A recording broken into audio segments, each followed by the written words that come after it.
Jar Oil. The company have filling stations across the country, and our rates are relatively cheaper than anyone else across the country. Jar Oil is the biggest producer and distributor of cement in the country with the most competitive prices in the market.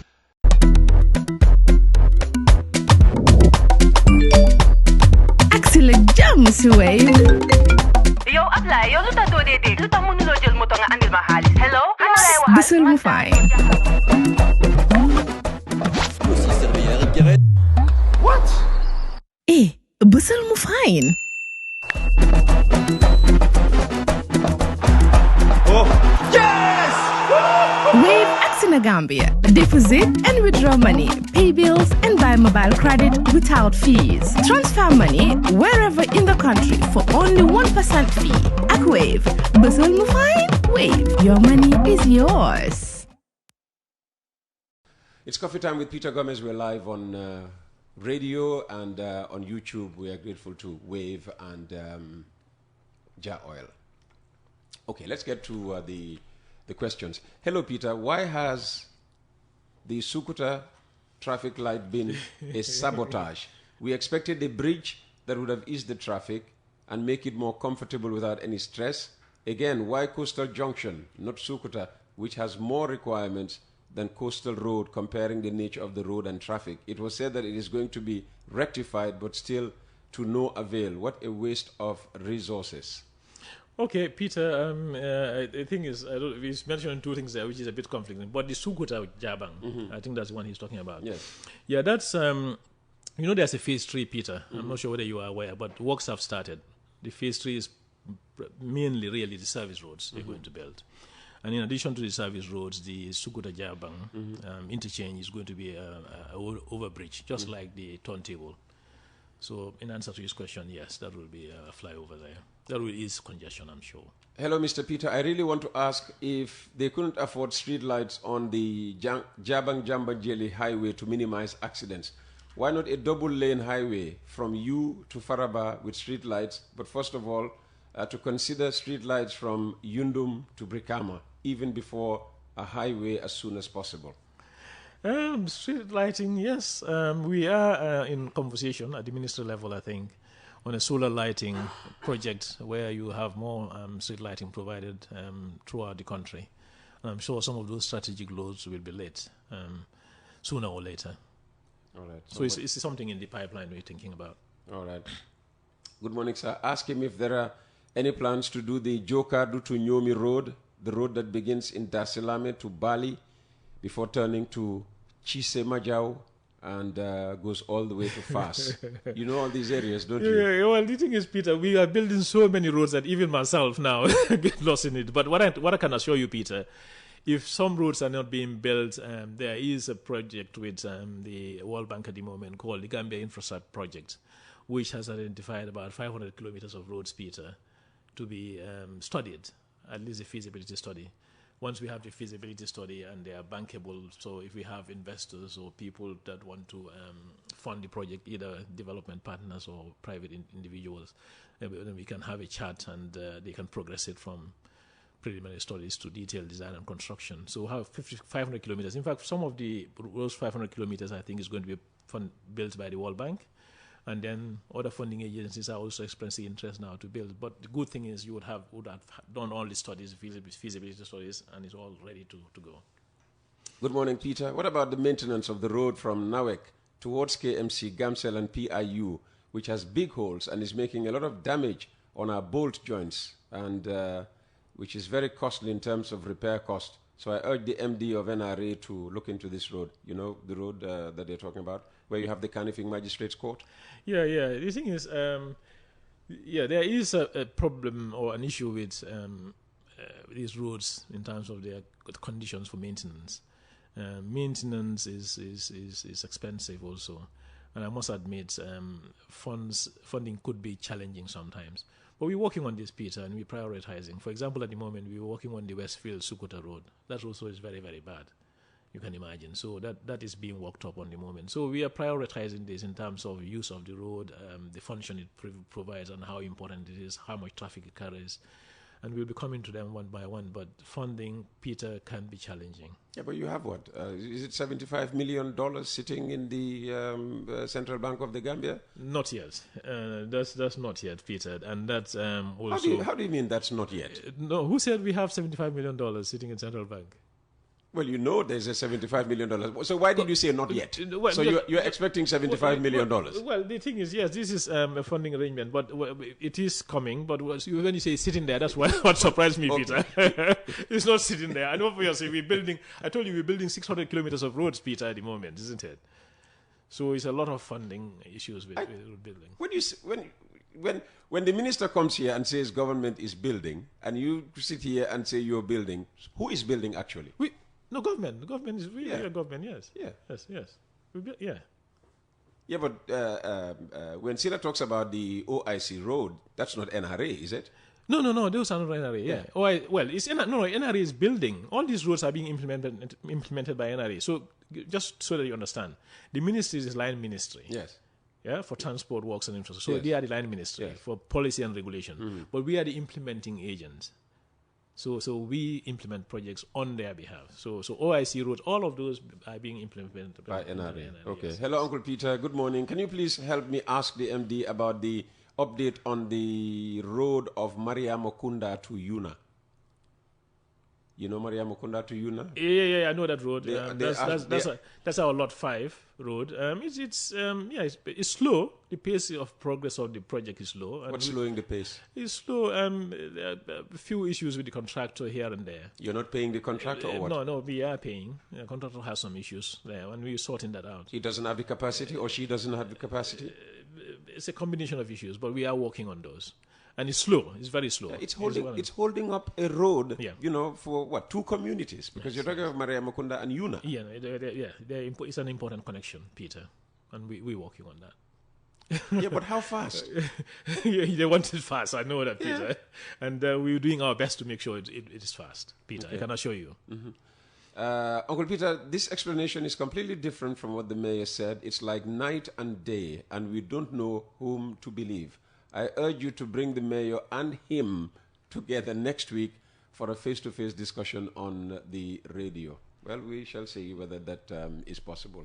Would you like to sit and face Peter. The mayor over anytime. Okay, we'll ask him, and if you'd like to do that, then we'll bring the two of you together. It doesn't matter where you do this. Yeah. The thing is also sometimes, Peter, maybe, if I just suggest, maybe, sometimes it's necessary to bring technicians in who were actually in charge of these projects. Yeah. Sometimes, some people don't Could understand. it be that the mayor was not, do I say adequately or properly briefed about these because you never sat with him in a meeting. No. All right, so it's his people coming to meet you and then staff. Go back and feed him. Could it be that he was not actually given the correct information? I'm not sure, Peter, because the CEO was there also, isn't it? In our meeting. So the CEO could equally have gone there and decided, well, this is not information I can give my boss. Why don't I give him information that will make him happy? Well, I don't know what happened internally, Peter, but I'm just giving you the facts. As I said, I'm giving you unbiased professional advice and true also, because it's all documented. There's nothing to hide here. Okay. Good morning, Uncle P. I'm asking about Bundung Bohol, London Corner, Safidin Road, about our compensation after forwarding all documents to NRA. Now they asked us to go, works, and they submitted everything to finance. Please tell us. I suppose this is... the compensations. The thing is with Peter, all these compensations is a complicated issue, but we're paying. So the roads we started with building, these are roads we're building in phases and completing in phases. So some of the earlier ones that we started, we're trying to pay those off. Like OIC, have you finished with the property owners along the OIC highway? Not the OIC highway, but the OIC highway hasn't got that much. It's mainly the OIC 50 kilometers, the internal roads. Oh, okay. In terms of demolitions, So, but we've paid quite a bit on the OIC 50-kilometer roads. So I'm sure his will come. But sometimes, Peter, also is difficult in terms of ownership of land. Who owns this and who's the title deed and, relatives fighting here and there. It's a bit complicated. But where we've established everything, Peter, documented, they've been told how much they will be paid, and it's a matter of time, and they will be paid. We're paying people. Okay. Congratulate the gentleman on the successful implementation of numerous roads over the years. I want to inquire about the thinking behind the exit roads being a single lane, and that leads to numerous major areas along the OIC highway, thereby causing traffic jams and potential accidents. Okay, so I don't know which roads he's talking about, but if it is mainly the connection between Battle Harding and the roads that come onto it, especially the main roads. If I say main roads, I'm talking about Sukuta, the turntable to Tangier and to Sukuta. Yeah, obviously he's right. You cannot go from a 2x2 into a one lane. But what we've been doing on those, and you can see it also starting at the turntable, you transition. You know, when you go from 2 lanes or 3 lanes, you transition to 2 and to 1. So that takes rejoining back about 300 meters or so. So you drop lanes, huh? So you go from 3 to 1. But we realize these things and we're correcting them on all these major ones connecting onto Battle Harding. You're correcting them? Yeah. It's happening. So you come out of 2 and you go into 2? You go into 2 and then it drops to 1 later on. Transitions gradually. Okay. So that's what he's talking about. So if it just drops from 2 to 1 or 3 to 1, that is that issue with regards to congestion. Okay. The Mahmuda Village Highway is wide, but in a bad state. Can the MD confirm if that road is in their plans? Mahmuda to lead into where? Mahmuda Village Highway. Okay. If maybe it's an existing road that he's talking about or being built. You know, you're maybeing me. You're supposed to know all these things. Yeah. But if he says Mahmuda, this is the thing. Mahmuda to where? Normally roads connect from A to B. Yeah. And Peter, we have a lot of road projects going on at the moment. That's the thing. But you need to say which connections they are. And normally we name them also. Unfortunately, they don't know what it is. But what are we trying to do now, Peter, is all these roads that we are building, we're trying to have signboards to see what project it is. And names. And names.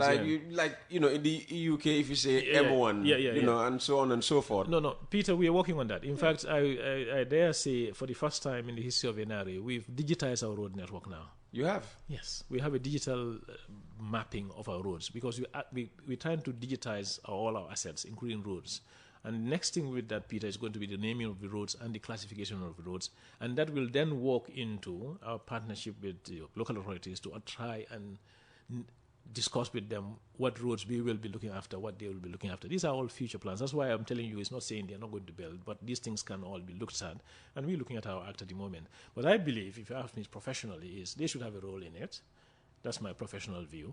But it needs to be agreed. You understand? So the local roads, for example, NRA should just be concentrating on the strategic road network and the secondary road network linking the strategic road network, my view. Okay? And then the local roads will be left to them. Most countries, that's what they do. But again, these things have to follow a process, Peter. If you're wondering why we are still here on a Friday, it's because luckily for the MD, the Ustaz, who normally preaches from 9 o'clock to 10 o'clock, isn't available today. So we have that whole hour to use if we want. But let's just go as far as there are questions. Good morning, Peter. Ask the minister. He's not yet the minister. Not a minister, anyway. To shed light on the Bruford-Madiana Road. This road construction work is like 1 step forward, 2 steps backward. Bruford-Madiana. Yeah. Well, you have to know this one. Bruford-Madiana Kunkujang. Yeah, that's the one he's talking about. That's progressing. It's progressing. It's been stalling a bit here and there, but we achieved a significant amount of progress on it now, and we are almost at the finishing stages of that.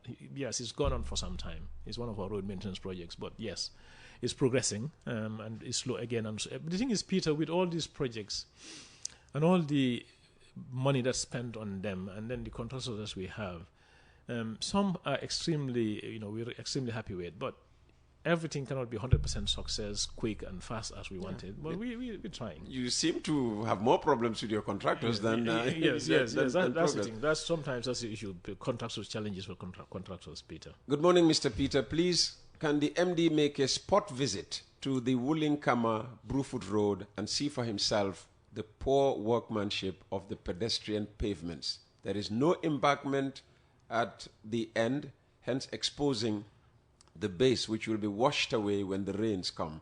Also, concrete at the junctions. I concur. So you've been there, you've seen the problem, have you? I concur. Peter, there are quality... So what are you doing about it then? Yeah. There are quality issues with that construction, and I can tell you, Peter, as we speak, that most of that work has been rejected by the consultants. So what's going to happen? Well, you've given them money already. No. They have to make good, or then the project is still going on, Peter. So remember also after the project there's a defects liability period. So some of those defects that are identified by the consultant must be rectified. And there's what they call retention money also, Peter. Those are some of the forms I talked about here. We don't pay them everything. We retain some money. These are some of the things that you can claw back. Performance bond also we still have with us. So I'm saying there are lots of avenues to rectify those issues. And some of these things you see them, Peter, and it's obvious. So how come they just expected that they would do, some shabby work and just go away like that? Yeah, well. Oh, wow. Uncle Peter, please let him update us on the Lamin Babylon Brikama feeder road. Yeah, that's another one also. With problems? No, it's not. That's I don't know which one he's talking about, because this is the one, lot 5. We're talking about Farato, Bojankunda, and there's a connection to Lemon School there, which is happening. That's lot 5. Well, and they're working on it. In fact, is Babylon part of this one? Yeah, and I don't know whether they've even started paving. So I think some of the people, Peter, when they say they see the red stones, the laterite, it's only when they see the asphalt coming in, which is the black surfacing, they think that the road is progressing. But yeah, if that's the one he's talking about, yes, it will. It's progressing and will soon start surfacing on that. That's lot 5. Morning, Peter. I'm asking your guest, why is it we have incomplete roads?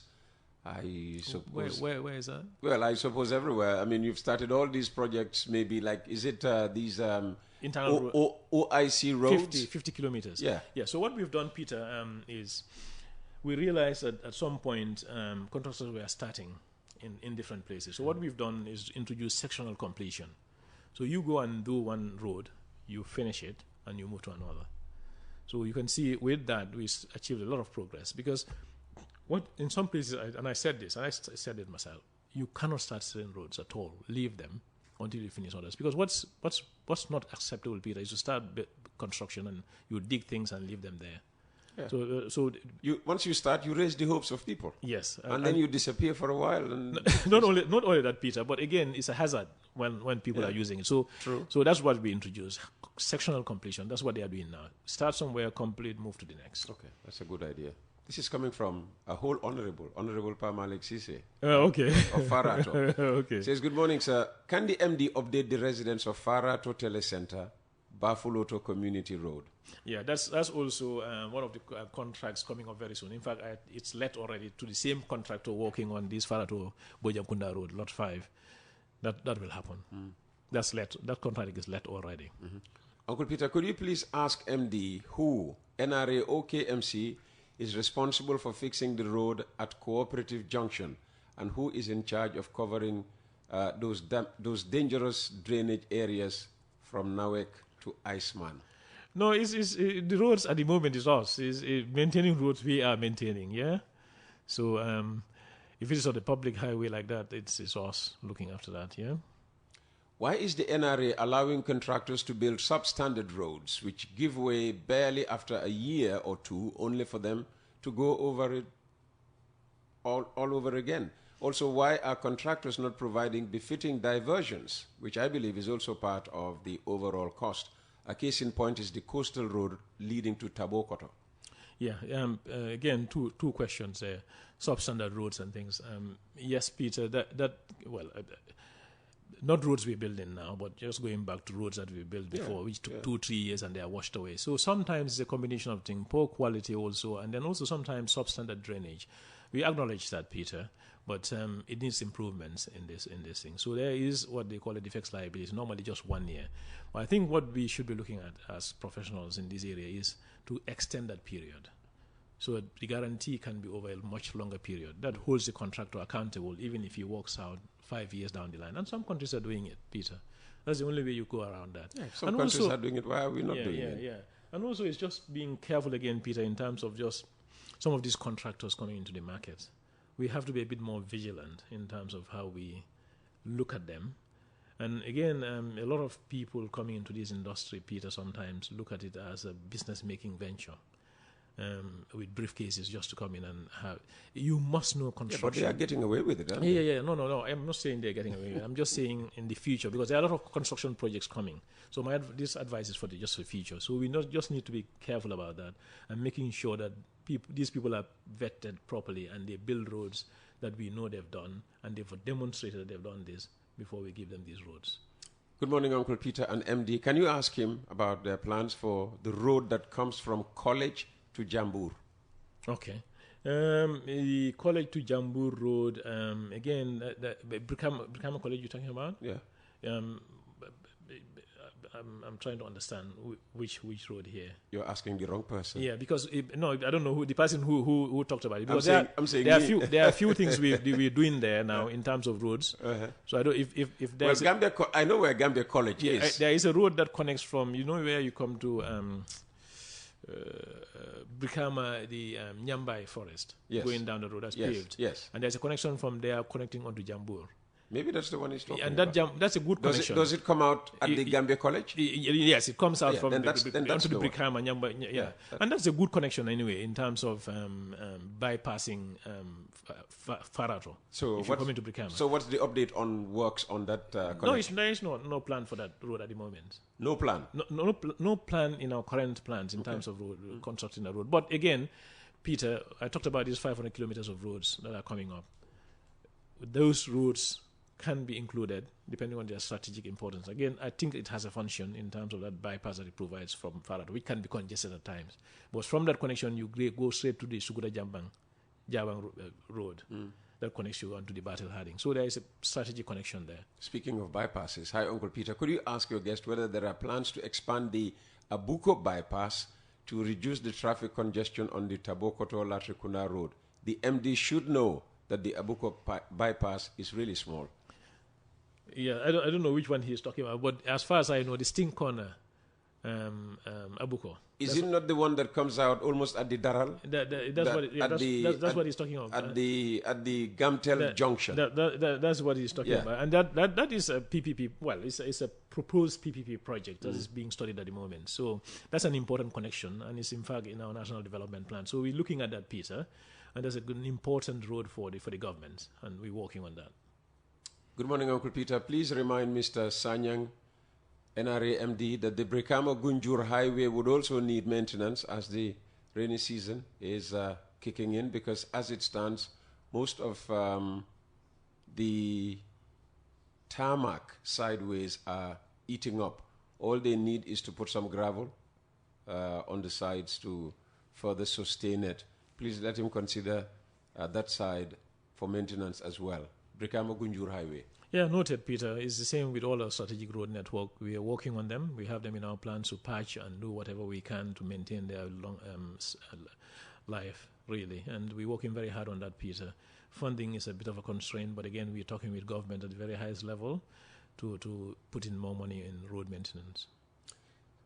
Has the NRA seen the gaps in between Denton Bridge, that these are spoiling? And why are they doing poor road construction? Example, Sukuta Latrikuna Road, Manjai Kotu Road. Those roads are built less than 5 years ago, and they are falling apart already. Well, you just mentioned that, Peter. You remember I was telling you it's a combination of events there. It could be poor construction, it could be drainage issues, because it's mostly drainage, really, in terms of these roads. You can see what we're doing in Sinchu now. Is what we build in there to Sinchu to Tabokoro is a concrete road. So these are more durable in terms of flooding and things. So we're learning lessons from those things and building better, more long life roads in terms of the type of construction we're using. He talks about Denton Bridge. I suppose he's making reference to the expansion gaps. I think what it is the rubber, the rubber lining it's coming off, and now these are expansion joints. You just need to maintain them and replace them. But the integrity of the bridge is not affected. That much I can tell you. Yeah, you experts. I mean, okay, you can drive over these and have peace of mind. But some of us who don't know, I mean, you when the car goes in Bamba and you hear bang, you start thinking, this bridge will fall apart in no time. No, it is, and we do look at it from time to time to make sure the integrity is intact. And if these type of things happen, just a question of these are moving parts, Peter, in terms of bridges. You just need to replace them. And you do that over the life of the bridge. It's an old bridge. It's been there for quite some time. What about the road from Brikama Kaba Fita Junction towards Nawek Power Station, then Bafuloto up to Lamin Mandinaring, which is very useful, and a lot of industries? Is it not part of the 50-kilometer? It's not part of the 50 kilometers, but it's the 500 kilometers of roads. We look at those kind of strategic connections.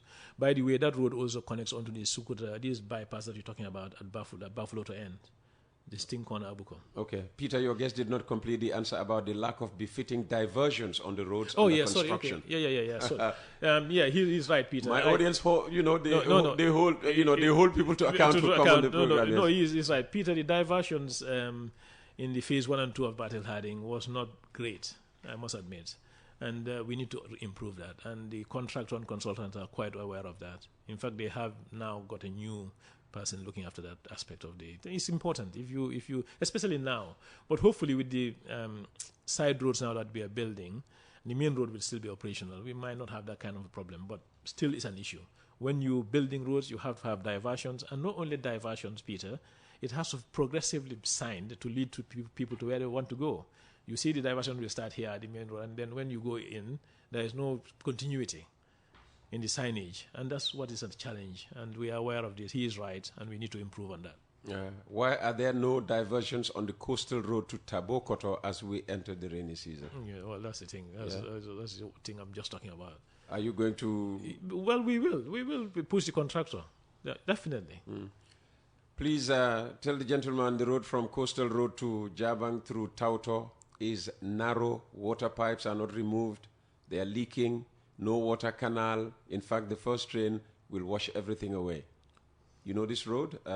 It's being built to Tauto, yes. We're building it now. Yeah. Yes, and connecting water back to the Sula Jabang Road over there. It's being built at the moment, so I don't know what he's talking about, but normally, maybe they are relocating now. So the pipes saying it's narrow. Yes, maybe the pipes are exposed. That's why he's saying if the if the rain start, they might all be washed away. No. That's the diversion I was talking to you about. Okay. You dig just shallow, you will meet these pipes. Okay. Oh, this is just a diversion. These are service pipes and things. Okay. Yeah. Okay. So when it's the main road, you have to remove them. Okay. And then relocate. So, but it's just a diversion because he's complaining about narrowness. This is Jabang through Tauto.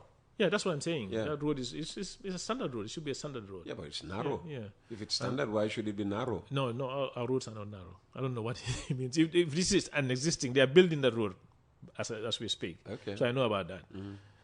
But it's not going to be narrow. Our roads are normally 9-10 meters. Okay. Good morning, Uncle Peter. Please, can you tell your guest to help us with 25 trips of gravel before the rain starts? Our road is really very bad. If it starts raining, the cars won't be able to enter the village. Even motorbikes cannot have access to the village. I'm talking about Pacholing village. I think I mentioned Pacholing. I know last year NRA helped us with some trips of gravel, but it's not enough. It's just not enough. For now, we need gravel. 25 trips. They're looking for 25 trips. Yeah. This is the thing. Peter, as we speak, as I said to you earlier before this program started, the community also, this NRA has a budget, and this budget is really, really tight, okay? And the other thing people need to understand is that we don't have equipment and stuff, heavy equipment for road construction and things like that. So we maintain roads. So we have just small equipment to do that. So when it comes to community access and things like that, I would request that the community themselves also try in their own ways in their communities to meet the geology department in terms of having access to quarries, so they can give them some gravel, and they themselves also try and put in some resources also to be able to get that material moved from the quarries to their sites. And we, through the social corporate responsibility with our contractors, existing contractors in their area, will come and dump and spread and compact these things for them and make their roads motorable. But Peter, again, the thing I was just mentioning, government cannot do all of this. All these new developments that are starting in places and all over the place, in any country that you go, there's a development impact fee. These estate agents that are selling these properties for development of commercial and residential areas should also take ownership. And there are fees that should be paid for these things. If you're going to give these roads up to the either local authority or the NRA to maintain or to adopt, look, there is a fee, there is a liability to that asset. And we're not creating these new places. Who is benefiting from them? Developers. So we should have that meeting. It's a development impact fee. They pay it in any country. Okay. Questions for the DG. Will there be pedestrian overhead crossings for all the OIC roads? If so, please indicate where. And 2, the road from Coastal Road overhead flyover to Guigi Daru Busumbala was started but never completed. Why? Will it ever be completed? Okay. So I think the first question will there be pedestrian overhead flyovers? When the Battle Harding, when it started, there was this sort of idea of getting pedestrian footbridges across, which is safe also for a road of this standard, really, to have those crossings, because it's not every able-bodied person that crosses these roads. So they had this proposal for footbridges across it. And at some point, and this is well before my time anyway, they were removed from the thing. And then we looked at providing it in strategic places, because the thing is, the thing with these things, Peter, is it's safe to provide them, and obviously it has a lot of safety features in it. But from evidence of these things being placed on other roads in other places in other countries, and again, Peter, if you remember, I'm old enough to know this, we had these pedestrian footbridges before in Banjul, in Joshua, and all these places. Yes. But people don't use them. Yeah, true. Because they prefer to cross the easiest point at grade. Yeah. So they wouldn't want to walk, 15 steps. Yeah, to go to the footbridge. Yes. No, yeah. and that's why. So, but even that, we considered providing it at between village and tropics at some point also, saying let's have a demonstration. Let's put it there, because it has a high footfall in terms of pedestrians, and see how well it is used. And if it is used properly, then we'll replicate it on the others. So it's not out of the plans still, Peter. But I think what we've got now in terms of where we have the speed humps on the highway and we have pedestrian crossings, we propose to put push-button controlled signals on that. And if we are able to do that, that provides a safety feature to cross at grade. And that would perhaps be good enough in terms of providing safety, but at the same time also mitigate this issue of redundancy of those pedestrian footbridges. All right. Good morning, sir. Work on the road between Farafenye and Yalalba in the Sabah Sanjal district has been discontinued for many months now, to the extent that the gravel that was spread has since disappeared. What stalled the project? When will work resume? The former minister, a native of Yalalba of digital economy, was very instrumental in getting the work started. He's not suggesting that once the minister was kicked out. No, Peter, no. No, we never do that, Peter. We never do that. I think some of those are community initiatives, I think, and as I said again, when the community or us, NRA, helps with providing materials or what have you, is really rely on the goodwill of the contractors in the area to do the rest of the works. And sometimes these things break down in terms of either the contractor has moved on from there, or the community couldn't meet their obligations in terms of what they're going to. And we just help and facilitate, Peter. That's what we try to do. Wherever we can. Sometimes, Peter, we even hire from our little budget equipment to go and do these things. We did this in Cambodia not long ago. So we do participate in community events where we can, but again, budget constraints are an issue. And in fact, Peter, every year, last year we allocated about 20 million to do this. We select some areas and do this thing from our budget. This year I think it's about 15 or so. But again, it's still something. Okay. But we cannot do it for everybody. Ask the MD about NRA's plans, if any, on the Brufut Heights junction, where traffic from 4 directions meet. Without a roundabout or speed humps, vehicles literally run into each other. Already several accidents have been recorded there. The latest one, as recent as 3 days ago. There is only a zebra crossing near the junction from the Tanje end. Residents are concerned that the daily near crashes and occasional actual crashes there could lead to fatalities. What is NRA's plan for this junction? There are plans already. well underway. Well, what are those plans? Yeah, that's what I'm saying. So it's going to be a roundabout there. Well, proposing a roundabout there in the long term. But now, long term. No, wait. But now, Peter, Yeah. now we need to address the issue now, and we've got plans to do that. So what? And that will be we'll be controlling vehicles from all approaches in terms of speed humps to slow down. Okay. And then with signing and lane markings in terms of giving priority, and then engaging the police, which have all started. In terms of peak hour controls of vehicles over there. We are aware of this. It's a big concern. Good morning, Uncle Peter. Sukuta Jambanjeli Highway after the Banyaka roundabout in Jambur has been dug for 2 or more years now, and that hump is left there still. NRA cannot do anything about it. Dangerous for traffic from both lanes. I think I have driven past that, yeah. There's a section in the middle of the road. It has a heap of Yeah. Sukuta Jambanjeli. No, Yes. I know. That's that road was built. It's been there for. It's been there. We are aware of it. This is one of the roads that was built not long ago, and there are issues with water pipes. That's the problem there under the road, and that's what is causing all that depression and leakage, which we are aware of and will react to that. Well, the longer you leave it there, the more it causes harm. Exactly. We are aware. Again, Peter, I was just saying these are the issues and challenges we normally face, but we are aware and we will deal with it. What about pedestrian crossings and speed limit signs, just to name a few? I mean, signage is very important, Peter, because that's where you communicate with the driver communicates with the infrastructure. And we try to provide these things where we can. And but Peter, sometimes also is a challenge. I don't know whether you know, but the people themselves remove these things and either take it to Ferrari or make funny, cooking pots and all sorts of things. So there are issues with that also. The community also has a responsibility. Good morning, Uncle Peter. Can you ask him about the Kirsiring Sanchaba Bakote Road? What are the plans for that road? Kirsiring Sanchaba Bakote. Well, there are a few roads we're building there under the OIC 50-kilometer roads. So I don't know which road he's talking about there.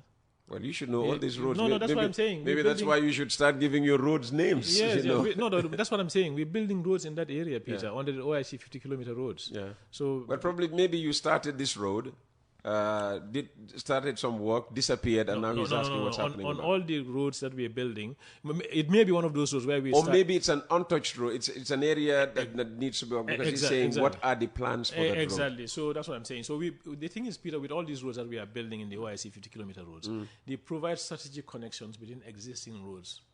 And that is important in terms of keeping the traffic moving. So that's what we're doing. But you cannot build roads in all these places, Peter, yeah? So we need to be careful here.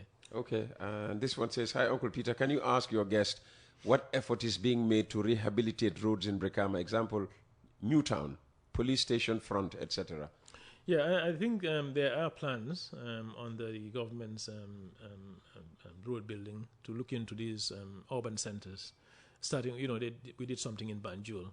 So, Brikama, these urban centers, we'll start looking at them. There are plans to look at them. And again, in the InfraSub project, the 500 kilometers of roads, there are a lot in Brikama. In all these government administrative centers, there are roads there. It's 500 kilometers of roads spread all throughout the country. So I'll not be surprised. 500 or 600? 500 kilometers of roads. Okay. In terms of studies, feasibility studies. Okay. And then they will be built over time. Okay, all right. Good morning, sir. The OIC road with the speed bumps, does he think that is the best design for that kind of roads? Well, the thing is, this is the thing, Peter. Again, I think people need to understand. And when we talk about the OIC, these 22-kilometer roads, people tend to they're still calling it a highway. As far as I'm concerned, that terminology is wrong, Peter. It's not a highway. So you can have these kind of things, but it's not necessarily the ideal thing to have. Again, the OIC is not a highway, right? It's not a highway. Yeah, why are we calling it? Why allow the president to rename it OIC highway? You can. The name doesn't matter, but in terms of it's not a highway. It's not a highway. The terminology that you use in President Barrow changed the name. It's not a highway. No, it's okay. It can be called a highway. OIC highway. It can be called a highway. Name is a name, Peter. You can call it whatever name you want. But in terms of the terminology of a function of the road, why the reason it cannot be a highway, Peter, it's got stop control. It got roundabouts. Highways, you and I know. Yeah. So that's what I mean. Mm-hmm. Okay, all right. Good morning, Uncle Peter. I have seen the gutters along the Westfield Brikama Road being excavated. Why do they have to do this excavation only when the rains are about to start? It looks very messy, and sometimes the waste can be abandoned for many weeks before being removed. Yeah, we need to do this because the rains are coming to clear all the drains, Peter. Because otherwise, when the rains come, you'll have flooding. So we're doing this at the moment, and the contractors have been allocated sites to do drain cleaning. That's what's happening. And of course, sometimes we are aware that they do this and they don't dump it, but we're making sure this year we don't do this. And we'll go around to make sure they do what they should do, because they wouldn't get paid, Peter. I still have another 20 plus text yeah. messages. No, I know. It's just not possible, but I'll make this the last one. Good morning, Uncle Peter. Ask him how far with the road from Sabi to Sare Pirasu, connecting Banikos, Tuba to Kumbija in URR. I was with NRA to map this road since 2018, but up to date, nothing done. And this is from Haji Swane of the UDP. And he goes on to say this particular road connects more than 19 villages to Basse town. Yeah. Peter, I'll tell you, Basse, we're doing a lot of roads in there, local roads in there. You are not doing these ones, no, apparently. That's what I'm saying. So I'm saying in these 500-kilometer roads, Peter, of the World Bank Infrastructure Project, it has lots of roads in different constituencies and different areas in the region. Yeah. And they might even be covered. There might be a political connotation to the question. No, I understand. Yes. So yes. Are you not doing these roads because maybe the UDP is strong in those areas? Peter, it has nothing to do with that. As I said to you, there is an accessibility index that we try to follow. follow. That's why I told you who the text message was from. Exactly. And that's what we try to follow, Peter, to make sure people are connected within 2 kilometers of a paved road. That's the intention. All right. Mr. Sanyang, thank you very much for your time this morning. Thank you very much, might you have a message maybe to share with the people just before you leave here? Well, no, not at all, Peter. I just would like to say thank you again, Peter, for having us on this show. You don't want to say that you have nothing to do... Well, you said it at the beginning. Yeah, but... You have nothing to do with politics, even though you were appointed by the president? Peter, the thing is, even if the president appoints you have a duty to perform. And you need to do that in accordance with what is mandated by law for you to do. And that's all I can say. And again, maybe I need to just make a point on that, where I think in the KMC thing, where they mentioned that the minister drove his car up to my place to threaten me. Or the minister cannot threaten me. Nobody can threaten me, Peter. I mean, if you know me, people who know me would tell you that. It's not possible. The minister haven't done that. He didn't come to my office. In fact, they were saying, according to the media thing, that on the day they had the meeting with the National Assembly members, that's the time the minister came. Well, the National Assembly members, they were there. They would have seen the minister, But those kind of talks really is sometimes not helpful. Put it that way. All right, Mr. Sanyang, thanks for coming. And our interaction with Usman brings us to the end of today's program and this week. On a programming note, tomorrow I will be on Destiny Shapers. Talking about raising boys.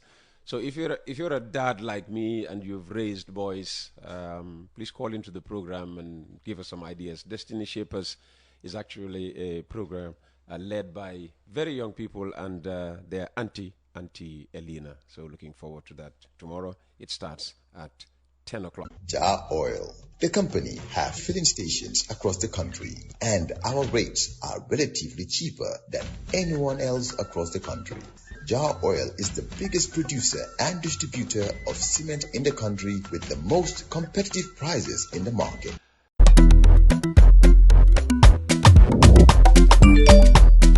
Axel James Wave. Yo, apply. Yo, luta to dede. Luta mo nulo jël moto nga andil ma xaalis. Hello? Bisul mu fay. What? Bisul mu fine. Oh, yes! Wave Axina Gambia. Deposit and withdraw money, pay bills and buy mobile credit without fees. Transfer money wherever in the country for only 1% fee. At Wave. Bisul mu fine? Wave. Your money is yours.